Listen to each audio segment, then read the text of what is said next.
দিচ্ছি 2021 সালে 1956 ভোটে আমি জিতেছিলাম।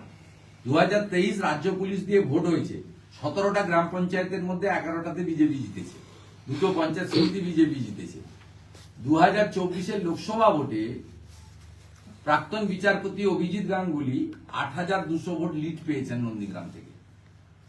আর 2024 শেষ থেকে অদ্যাবধি মোট 33টা সমবায় সমিতির ভোট হয়েছে রাজ্য পুলিশ দিয়ে, তার মধ্যে 29টাতে ভারতীয় জনতা পার্টি সমর্থিত লোকেরা জিতেছে, আপনার চোরেরা হেরেছে। আগামীও যে ভোটের আগে 2-3টে সমবায় আছে, সেখানেও নন্দীগ্রামের লোক যোগ্য জবাব আপনাকে দেবে।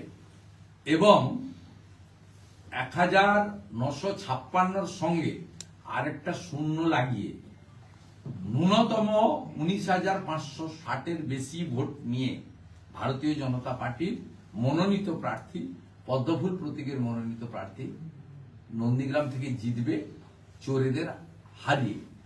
আমি আপনাকে অনুরোধ করব, আপনি এখন হয়তো রাস্তায় আছেন, বাড়িতে পৌঁছে আপনার পিসি মমতা ব্যানার্জিকে বলবেন নন্দীগ্রামে আরেকবার লড়তে।